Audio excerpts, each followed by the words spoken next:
All right. Well, welcome to our broadcast for today. Today we are blessed to have a couple gentlemen from SonicWALL. And gentlemen, will you go ahead and introduce yourselves? Mark Wietbrock, Territory Account Manager for SonicWALL, covering Missouri and Kansas. Hi, I'm Troy Ryan. I'm the Sales Engineer for the same territory. And for everybody out there, SonicWALL is the leading provider of security out there for everything from small businesses all the way up to enterprise class performance. And that's one of the reasons that we love partnering with you guys is you're bringing that enterprise level protection all the way down to even the smallest business that we have out there. And of course, you know where we're at out here in the middle of western Kansas and central Kansas. And we have some definite small business, but we have some enterprise customers.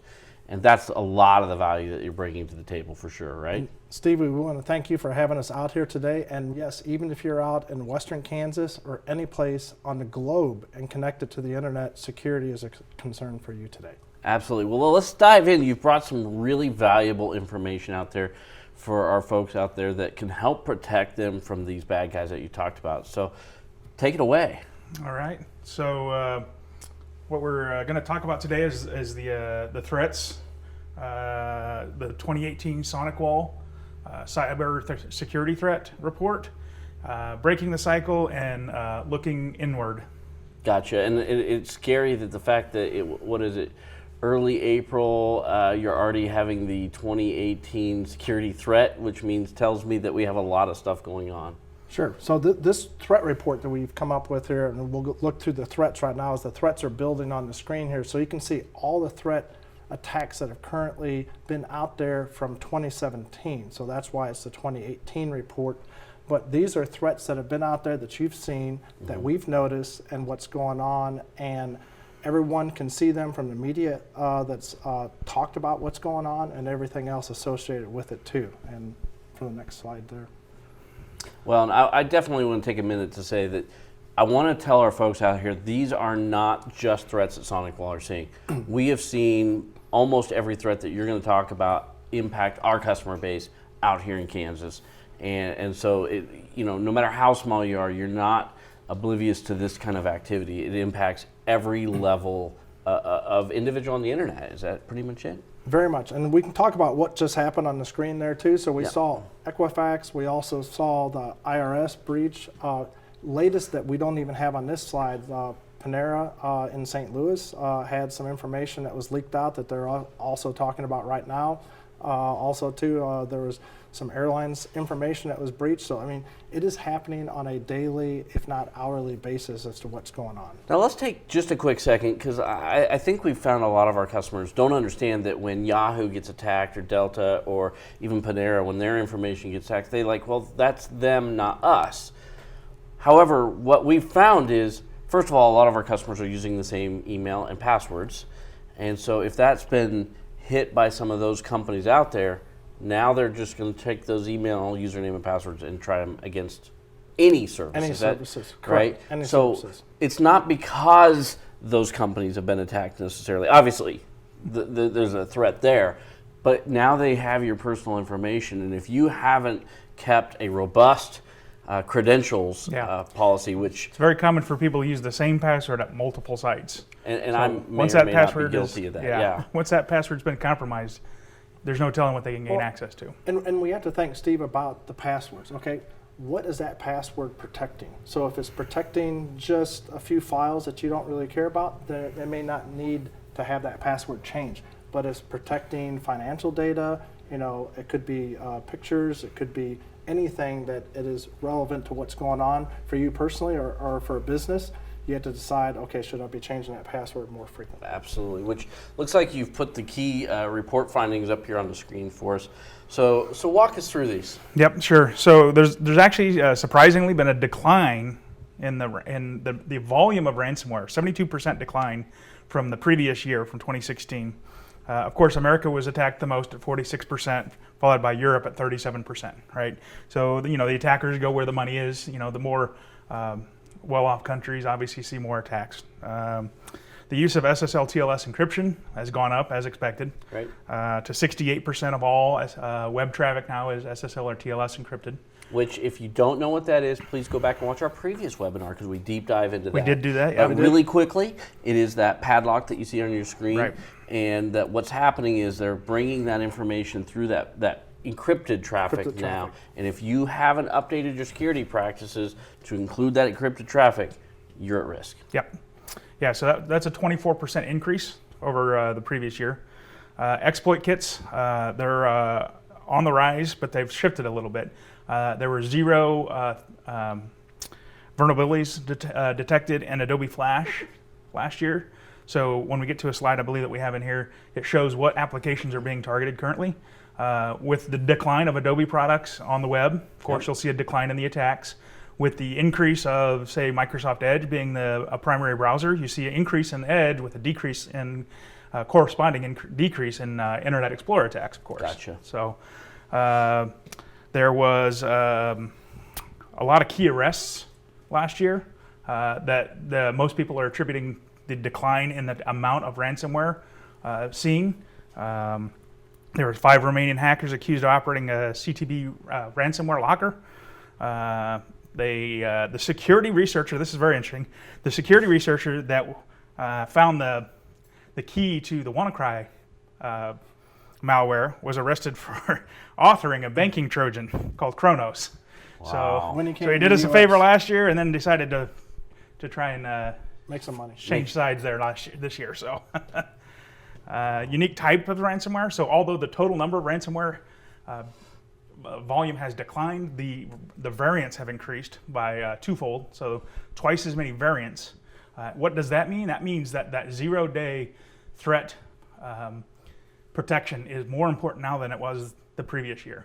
Right. All they need to do is change a little bit about that malware, and now that signature-based antivirus or signature-based approach no longer works. Right. So. Right. Absolutely. And one of the things that concerns me most, gentlemen, is we've got a lot of the product out there in the market, but we now have the capture in place, which can help protect against some of that stuff. And so we've seen not quite as much of an aggressive uptake on people purchasing that capture. So we want to stress that capture can be an important part. And if you haven't looked into capture, that's something we can talk to you about, because that essentially helps that 0-day type protection. And please correct me where I'm wrong, but essentially what happens is the firewall is going to look at that package, take it off site, take a look at it, and if it finds kind of a threat inside that, then it's going to protect our client. It's not signature-based necessarily, but activity-based. It's behavior-based. It runs through additional virus scanners. It runs through hypervisors, virtualization. We've added another sandbox this year. It actually does real-time deep memory inspection. We're the only ones that can do that. Right. It actually looks at what is executing in the processor in memory, not what's on the file or not what it's attempting to access. Actually looks at what's in the processor memory. Gotcha. And that's directly tied to Meltdown and Spectre, were 2 processor-based attacks that were detected last year. Sorry. Gotcha. No worries. on the processor side, yes. Yeah. So memory on processor is the next battleground. So as we start to defeat them in the traditional ways, of course, they're going to find new ways to attack. Gotcha. So. And on the memory side specifically, I mean, we're talking about stuff that is there, and a nanosecond later it's gone. But unless you're actually able to inspect it and see what's going on, you are now a victim of a virus that could be in the memory. Wow. So the total number of malware has actually gone up, even though ransomware itself has gone down. We saw an increase to 9.32 billion attacks. More than 12,500 new common vulnerabilities and exposures reported in 2017. That's a 78% of which were attributed to network attacks. Gotcha. All right, and now you've got the new advances that are coming through, which is a good sign, right? Yeah. So no, this is where the attackers have modified ransomware decline, but the use of SSL TLS encryption has gone up. Right. So I believe 5% of all file-based malicious code now attempted to use TLS or SSL encryption to perform its actions, to hide itself within that traffic. So. Gotcha. Which there's those decreases in attacks that you were talking about. That's in the sounds the good. Ransomware. It sounds like a really good thing, less attacks, but I think the intensity of that seems to have gone up. Is that kind of what It I'm is, seeing? and the variances. So the ransomware hits have went down, but the way that they're actually doing it, so the would-be hackers out there are now having to be more creative to be able to get into where they want to get get that data. Gotcha. So again, the variants have increased 101.2%. So in 2016, and this is ransomware, not all malware, just the ransomware. There was 1,419 variants. Now we've detected 2,855 last year. So, and Steve, we take a look at this slide again, and we take a look at the increase in that variance, and that variance could be, as we related and just talked about, the zero-day threats. So that sandboxing. So it's very, very important that we have that capture component or sandboxing on your next generation firewall to be able to look at those attacks. So if I was going to simplify this down, essentially what I think we're seeing is the fact that the quantity of just generic ransomware has gone down. That's great news, but now the issue is all these little changes equal a higher level of threat. So this kind of old school mentality of dealing with ransomware isn't going to work anymore. But and also too, but remember now, still on the generic side, the would-be non-hacker that decides that, okay, I would like to be a hacker and I can go out there, you know, if you get a few of these exploit kits and start testing around, you could definitely cause some disruption on what's going on out there as far as internet traffic. Yeah, absolutely. It's not that the whole threat has gone down. That is not it at all, unfortunately. So the decrease in volume is great, but the increase in variance actually is more dangerous. Absolutely. Yeah. Okay. As we said, SSL TLS encryption has increased. It's up 24% from the previous year. That's not unexpected. I honestly expected it to be higher than that even. But that's going to continue to grow as websites switch from HTTP to HTTPS secure web connections. That, again, back in our other presentation, we talked about the fact that used to be used in financial institutions, used to use, anywhere where security was, or encryption, privacy was required. Right, yeah. But now everybody's using it, right? So the Google, the Facebooks, everybody wants all that data to be encrypted across the channel. They want it all secured. And that's why we're seeing an increase in that encrypted traffic. Gotcha. And this chart looks scary, but when you realize that's only months at the end, that's even more scary, is that it's just dramatically going up. Yeah. Other factors involved with this too, Steve, are more cloud-based applications. So more and more traffic is going out from where it used to be at a centralized location. So if there's more outgoing traffic, the much needed increase of looking at those threats coming into your network infrastructure too. Absolutely. Yeah, yep. And it's gonna continue. Even Google has on the next version or the next couple versions of their browser, they're making a change where they're actually going to report any non-secure site as a vulnerability. So if you go to a non-encrypted site, it's actually going to pop up and warn you that this site is not encrypted. So they're going to drive the adoption of encrypted HTTPS with that alone. Right, absolutely. And it's funny, we were meeting with some of our key customers earlier this week, and they were talking about this SSL, how much more processing that takes on that equipment to actually read that data as it goes through the firewall, which is dramatically causing the need for so much more horsepower at the front end to handle these requests, yet not interfere with the traffic that's going through. As we talked about, exploit success declined. You'll see the blue bar is previous. The yellow bar now is what was detected last year, 2016 versus 2017. Again, we talked about edge attacks are up, Office attacks are up. Apple TV has been for whatever reason has seen a huge spike in attack, and that really correlates with the focus on IoT devices now. Right. So again, as we stop them in one area, they migrate to another area, and we're seeing a huge rise in attacks against IoT devices. Apple TV right there, that's a great example of it. The Adobe products across the line have dropped. Obviously, the Internet Explorer dropped. So with the adoption of new programs, you'll see a correlating drop in the older versions of things, right? So, gotcha. Law enforcement disruptions. Here's a list of people that are arrested that have made a huge dent in that volume of ransomware. These guys were primarily focused in that ransomware space, not just the malware space in general. So that's why we've seen a huge drop in the volume of that. Which that's good news. It sounds like we must be able to track and attack some of these bad guys, but at the same time now these toolkits are causing additional things where it's just exploding kind of sideways instead of vertically. Yeah. So these guys obviously very intelligent people. Yeah. They know what they're doing, right? The fact that law enforcement's doing a better job of tracking them down and arresting them is great. The problem with that is that these type of attacks are becoming easier as you can use what's called a malware cocktail, where you can take pieces and parts of different attacks, bring them together to make a completely new attack. And that's kind of where we're seeing that spike in variance. That's a new word for me, malware cocktail. I love the way that it's almost, that's a great use of a word right there. We also have to remember too, Steve, that not only do we have this with the exploit kits, but also too, these are government-led initiatives now with these key folks that have been attacked by the law enforcement agencies, so I mean, it's all pulling into what's going on the forefront from the security threat landscape too. Wow. Yeah, so this kind of reviews the unique types of malware found, the amount of TLS and SSL encryption, again, the malware cocktail that we spoke about a moment ago, and the processor, meltdown specter, and the IoT threats. Which, that kind of started creeping in this year. That's a new one, right?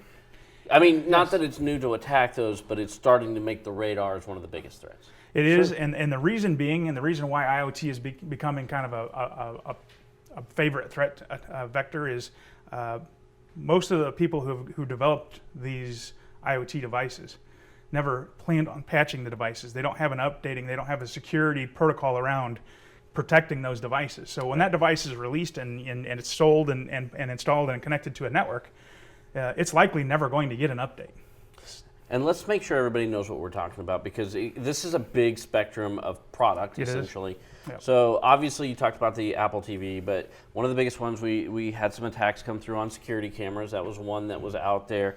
We're talking about everything from security cameras to Nest thermostats to the Chromecast to the Fire TVs to anything that can connect up via Wi-Fi or on the internet. Absolutely. And so all these devices, which is fantastic for the homeowner and now businesses even, they're tracking on that to allow control and remote access and all these things to their homes and businesses. Just want to make sure that same password kind of discussion that we had, you don't want to have those factory resets on there. You want to make sure you know what you're doing to add them. And of course, that's what we're here for. We can help you with those processes and make sure it's set up right so it's not a potential threat to your home or business for sure. Yeah. Okay. So again, talking about that encrypted traffic, the next generation firewall with DPI SSL, we did an entire program on just that. And that's where you allow the firewall between the client and the endpoint to decrypt and inspect that traffic. There's a lot of times we'll get somebody will bring up a privacy concern with that, right? Sure. So the reason why your financial information was encrypted in the first place is so people can't snoop in it, right? They can't see what's going on. Yep. So there's a lot of configuration and tuning in configuring that type of inspection, right? So you can exclude financial transactions. You can exclude the banking websites from that kind of inspection. So you can alleviate those privacy concerns somewhat with that. Well, that's good to know. I actually had that concern brought up recently where people were worried about that hitting the sandbox or the capture piece of it. So it's good to know that we can exclude that, because I know from a compliancy standpoint, that's a big issue, and making sure that we're not. And healthcare is another area where that's a concern. Healthcare was the biggest area. Healthcare and financial, those are the two biggest markets. So help me understand that just a little bit, and I'm going to take this my own, want to know. But so from a financial institution, I assume that there's a lot of traffic that goes back to the same source, which is a trusted source, maybe a trusted IP. We can say ignore that traffic, don't encrypt it, but all the other secure traffic, Facebook, I don't know, all that other stuff, it would do the inspection. You have very granular control on what you want to inspect. Okay, fantastic. That's Absolutely. Great to know. Got it. Malware Cocktails, innovation authors are refining how they target victims using the same malware with slight tweaks. Gotcha. Right. So in a signature-based antivirus, right, it's going to match that file or a part of that file or something in that file with a signature that we've already written. We've already seen that. We've written a signature for it. We say if we ever see this exact amount of code again or in this format, we wrote a hash for it. We're gonna detect that and we're gonna block it, right? Well, all I got to do is change a little bit of that code, and now it no longer matches that hash, right? That signature no longer matches. So again, back to the 0-day threat, the importance of that. Gotcha. And that's how the variants have increased. They're taking something that was already there and just modifying it slightly. And now, it's a new threat. Yeah, and and they know that it may only be good for a day or 2 days. But they got what they wanted. But that's all they need sometimes. And they're probably targeting it more to a specific business or a particular individual, or something where they know to credit. So I think Troy can speak more to this too, Steve. And we were talking about this the other day, Troy. When you may get a link from an email address to go out to a particular website, and then from there now, that website and everything variance-wise has changed. Where it was good before, 3 days later or 3 days in the past now is no longer good, and you're going to go out there to it, and if you don't have that 0-day threat in front, you're going to be a victim, even though it looked like it was valid when it was. And it probably was a little bit. It was, Absolutely. Processor threats we discussed a little bit. Meltdown targeted the modern processor. Initially, when this hit the news, Intel got hammered. Yeah, everybody's freaking out. Yeah, and then it wasn't but a day or two later when they said, well, it's not just Intel chipsets. AMD has the same vulnerabilities, a lot of other chipsets and devices. Any device, so there's a lot of devices that run Intel chipsets that you don't think of.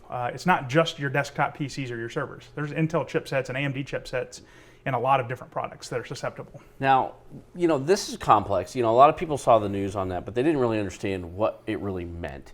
And break it down for us just in the simplest terms of, why does our average business care about this? Well, right here on the screen it says the memory regions are the next key battleground. So again, as we shut down other vectors, they're going to move to new. And now somebody, these guys are smart. They're always trying something new. Right. And now they've determined there are these holes in the memory space running on the processor. So all they need to do is be able to actually access a portion of memory in the processor, and they can actually use that to access protected memory space in the processor. So other data that they don't have privileges to, they found a way to access that in the memory in the processor. So is that kind of like a window into the processor, which of course has access to all the data? Yeah. And then they can sit there and watch that data. They can and watch look for everything key things that they're looking for, and then send it off essentially, right? So of course, everything that executes on a computer has to go through the processor somewhere. Absolutely. So all they got to do is sit there and watch what's coming through, and they can actually compile a lot of data. Gotcha. So once they get this planted, it could be days, weeks, years until they get what they want, and then ship it off. Got it. Yeah. So now if we take a look at break the malware cycle. So we've been talking about this extensively, whether it's a sandboxing or a 0-day threat. But so now the screen here, we take a look at protecting the endpoints. We take a look at URL filtering, intrusion prevention, antivirus, sandboxing. And this is showing how that malware cycle is and why you need to have not just that stateful firewall, that we had, 20 years ago or more, but that next generation firewall, and not just a next generation firewall, but one that has that sandboxing capabilities. And then on the SonicWALL side, we are now running with multiple engines, so the would-be hackers might be able to go around one particular sandbox, but be able to go around 3 or 4. They're going to have to be very, very good. I'm not saying that it wouldn't be possible, but they're going to have to work at it very, very hard to be able to do that. Well, that's what we're looking for, is the maximum protection. Absolutely.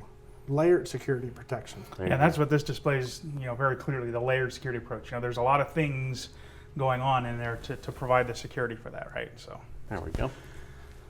So again, here we take a look at why organizations are not inspecting encrypted traffic. It comes down to performance, Steve. And that's why, from our side, with you here with Nex-Tech and taking a look at a customer base that you have, you need to find out, what the needs are of the customer. What are their internet speeds that are going out to their home or business? How many devices do they have on the backside? And then we can size it correctly to be able to inspect that SSL traffic. Because as we had talked about earlier, it takes more performance to be able to, because we have to take a look at everything and open the packet apart, inspect it, put it back together again and send it on its way. So it takes a lot of horsepower to be able to do that. And included in the increase in this SSL TLS traffic is one, the number of devices have gone up. used to be you had a single computer Right. on your desk. Now you might have a computer, a laptop, a tablet, a cell phone. You might have multiple devices. The bandwidth available to people has gone up a lot. Dramatically, yeah.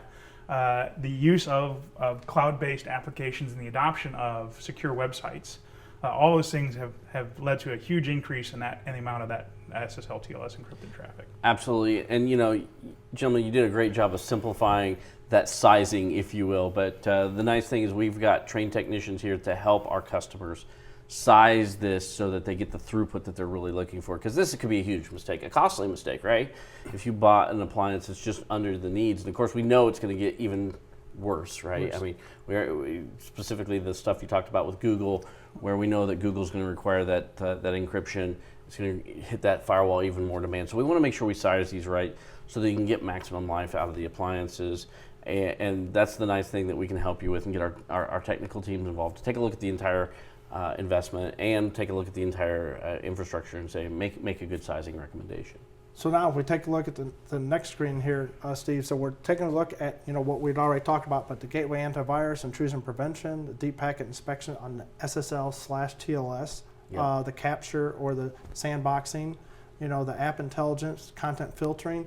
And again, we take a look at, we want to know where we are from a threat perspective on what we know and the unknown threats. So the unknown threats are probably the biggest that exist out there today.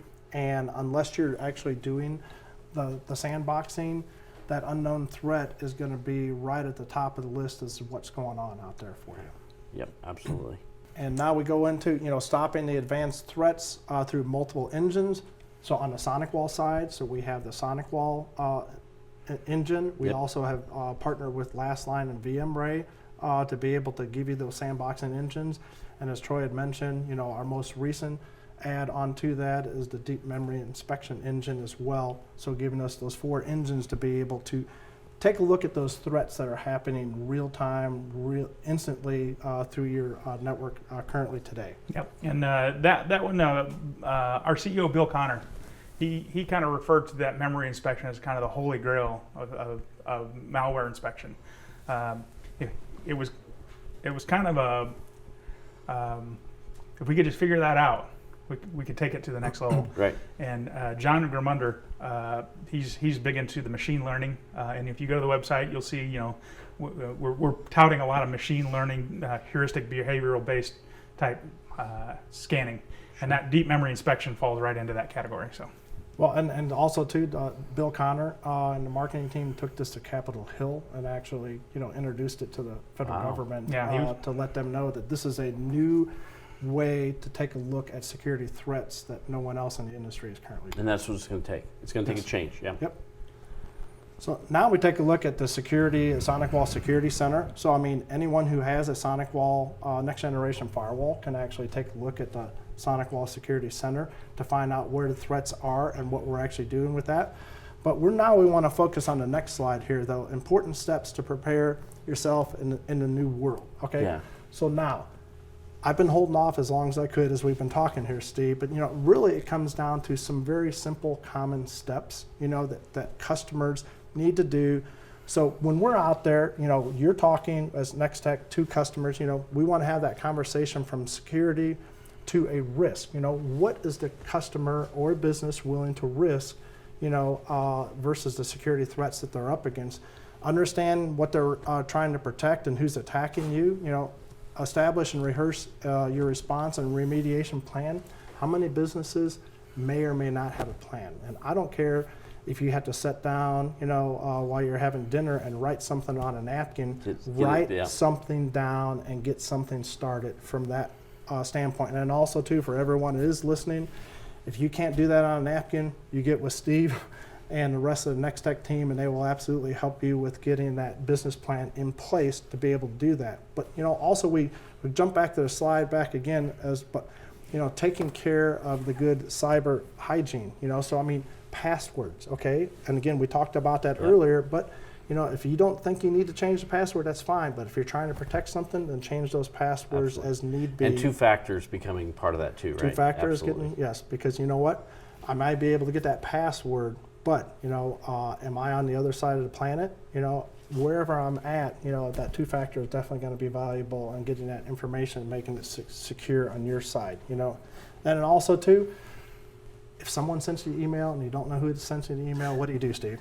Yeah, hopefully not click on it. And if, worst case, take a look at the embedded information. And first, does it look like it came from the person who it looks like it came from? Does it make, Yes. do the links go to where? I think the links could go to, if you're getting a notification from, I don't know, UPS, does it go to a not UPS site, those kind of things. And user training would be the end story of this. Right, a lot of users don't understand that if you hover over a link, Yep. it'll pop up and tell you what the actual address is going to. So it can say anything on the screen, Yep. but it's going someplace different. So sometimes just hover over the link and see, is this actually going to ups.com or is it going someplace else? And if it looks or feels too good to be true, or it doesn't look like expected information, it's probably not. And of course, zip files, you're going to want to avoid those at pretty much all costs. If somebody's emailed you a zip file, unless you're specifically expecting it. Right. And even then, I'm going to be a little questionable, because there's so many better ways to send information today. Adobe PDFs embedded, things like that. If you didn't expect it from somebody, be very wary, right? Yeah, it doesn't hurt to email that person and say, did you send me this attachment? Yeah. I know I about weekly I get an email from my mother-in-law, and I know that the fact that she doesn't have an email address, so somebody has definitely targeted me from that, and just know that you should be looking at everything and know that there's a problem. Right. Oh, I went the wrong way, didn't I? All right, so now we take a look at the SonicWALL Capture Labs threat network. So you can see based on the slide behind us right here, we have many, many sensors out there, Yep. over 1 million plus sensors out there in 200 plus countries that are collecting this data on a instant Yeah, every second of configuration. every day of every hour. Yeah. And then we're computing all this. We're adding between 40 to 60,000 signatures a day to a database that is very, very much in the millions already. But this is going to help protect you. But again, this is the security threat landscape as it exists through a next generation firewall. But let's not forget about the endpoint security, and that you still need to protect your endpoint as well. And it's the layered security approach that you need to have to be able to be protected all the way through from end to end. Yeah, and highlighted on this one is less than 24-hour response to 0-day vulnerabilities. But in this world, 24 hours Lots is of a long bad stuff time. can happen. Yeah. Lots of bad. So now we take a look at the SonicWALL portfolio, which you, Steve, and the rest of the Nex-Tech team are out there in front of the customer base that you have. So Yep. we have the TZs, the NSAs, and the supermassives, and then we have the protection services that we've been talking about, and also too secure mobile access and GMS that you use to actually manage all these firewalls for the customer base that you have too. And next slide we go on to here. So Steve, as you can, but we have now the 2018 Cyber Threat Report. We've talked about the highlights of that. Okay, Absolutely. And now we would encourage all those customers that you have out there and anyone who is watching this to be able to go out there and download from SonicWALL the Security Threat Report and read that end to end. And also too, this is the SonicWALL Security Threat Report. There are other manufacturers that have security threat reports very similar. You can go out there and look at those, whether it be IBM's, Verizon's, HP's. These all give you a baseline of what's going on the security threat landscape and where we need to be at as individuals actually connected up to the internet. And also remember that anyone that's connected up to the internet, you're going to be a victim at one time or another. It's a question as to what degree, and we always talk about, when is the compelling event going to happen, and do you have enough time or money or resources to go back at it at that point? And please share the information to your teams that work at your company so they know how to protect your company, because it's not just the executives. It can be anybody on that network that can cause that flaw. Most likely, they are going to be the issue, but anybody on the network can absolutely poke the hole no matter how much protection we provide. And everyone needs to take responsibility, so I can add with pointing to the camera or pointing to you that you connected up to the internet need to take responsibility and not just trust the IT department or Nex-Tech in protecting your network, so take ownership. Absolutely. Well, guys, thank you very much for joining us today. We've provided a lot of value out there, and I know that we will be providing continued updates to this, so please stay tuned to our sessions so that we can provide the updated threats, because as you know, it wasn't that long ago we did the last one of these, and already we've seen a change with the Internet of Things, and we know that the traffic is going up dramatically on SSL. Any final words? Thanks, Steve. Thank We're you, good. gentlemen. Thank you. Thank you.